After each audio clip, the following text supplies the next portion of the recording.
Hello, good morning, student. Today is class 12th, Rolle's theorem and mean value theorem. In mean value theorem, this theorem is just like Rolle's theorem. Rolle's theorem, every given function for open interval and for closed interval, continuous and differential will be. In Rolle's theorem, f dash c is 0, but in mean value theorem, f dash c is not equals to 0, f dash c is equals to fb minus fa upon b minus a. Then find the value of c is mid value of the given value, given uh, intervals 2, 4, 5, 6, 6, 7 is like मैं आप और सभी लोगों के लिए भी बता दूं कि रोलेस थ्योरम से ठीक मिलता जुलता मीन वैल्यू थ्योरम है, एमबीटी कहते हैं इसे। और इसी को हम लोग एक नया नाम भी जानते हैं, लैग्रेंज थ्योरम।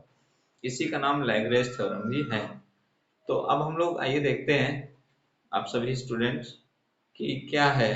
मैं देख रहा हूँ कि क्लास 12th के मैथ्स के जितने भी बच्चे हैं, मैंने लिंक 2-3 दिन कई बार भेजा, बट उसमें कोई लड़का या स्टूडेंट कनेक्ट नहीं होता। तो मुझे लगता है कि उनको सब मैथमेटिक्स आ चुकी है। और जब मैं अभी कॉपी चेक कर रहा हूँ तो 0-0 नंबर आ रहे हैं आप सभी लोगों के, उसके लिए बहुत बहुत धन्यवाद आपका।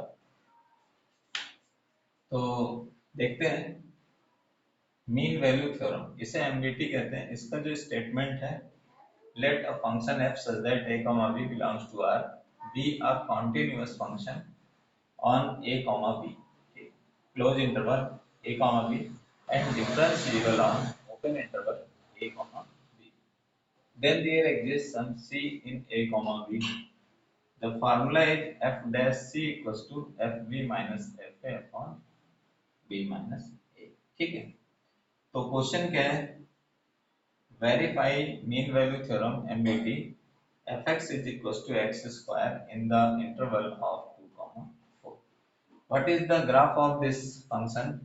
There is two type of value, a, b and a, b. So close interval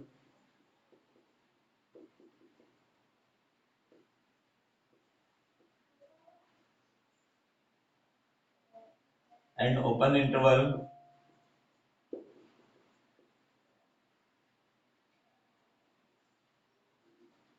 Close interval and open interval. For the value of a, x equals to a, the value of y is f comma a, f a, and f x equals to c। देखिए यहाँ पर calculation है, if x equals to a then f a, if x equals to c then f c, if f x equals to b then f b। x की value अगर a होगी तो f a function आएगा, x की value यदि c होगी तो f c function आएगा, और x की वैल्यू यदि b होगी तो f b आएगा। तो इसी तरह से जो हमारा ग्राफ है, a पर लेस वैल्यू थी, नीचे था, c पर और नीचे, उन दोनों का हाफ करेंगे तो और नीचे चले जाएंगे, नीचे आएंगे, और b पर ग्रेटर वैल्यू थी तो ऊपर चले गए। हमें मालूम है कि जब हमारे पास वैल्यू छोटी होती है तो ग्राफ नीचे शुरू होता है, जैसे जैसे वैल्यू बढ़ती ऊपर जाता है, अगर बीच में वैल्यू घटती तो नीचे भी आ जाता है। तो ये this is the condition of graph. Now I can solve this question example. अब हम सभी लोग ये क्वेश्चन सॉल्व करके इसको वेरीफाई करते हैं। तो सबसे पहले बोलेंगे सॉल्यूशन में कि function f x is equal to x square at close interval 2, 4 is continuous, सतत है, फलन सतत है, और फिर फलन f x equal to x square at 2, 4 open interval is differentiable, अवकलनीय है। और अब आपको क्या करना है, एफ ए कैलकुलेट करना है।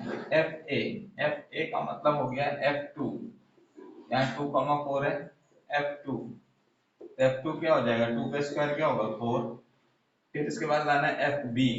FB क्या हो जाएगा, FB में क्या है 4 है, 4 यहाँ पर क्या होगा 16। आप देख रहे हैं कि FA is not equal to FB, बस यहाँ पर इतने ध्यान देना है कि FA और FB आपस में बराबर नहीं होने चाहिए, नॉट इक्वल टू होने चाहिए।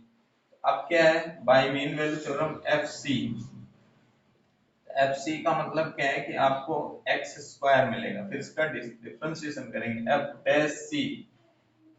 f dash c x square का डिफरेंशिएशन क्या होगा 2x यानी कि 2c। अब आपको फॉर्मूला लाना है by mean value by Lagrange theorem, इसे लैग्रेंज भी थ्योरम कहते हैं।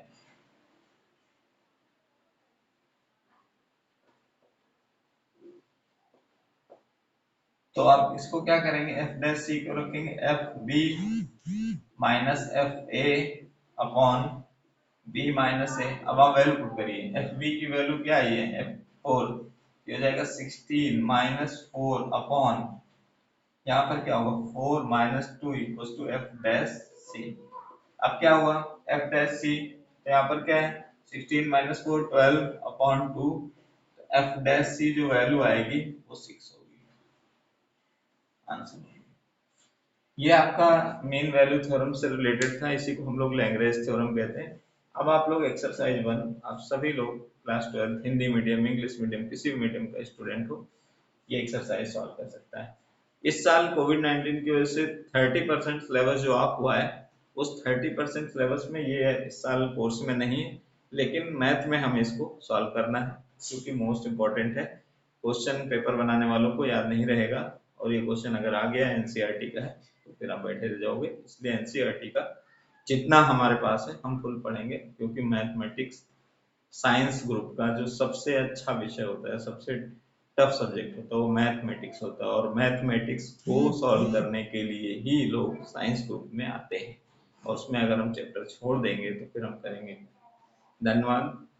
आप लोग जो मैथ से नहीं पढ़ना पसंद करते, हिंदी मीडियम का बच्चा बहुत पीछे है और वो आगे आना ही नहीं चाहता, कोई बात नहीं, मैं वीडियो देने में कोई प्रॉब्लम नहीं। धन्यवाद।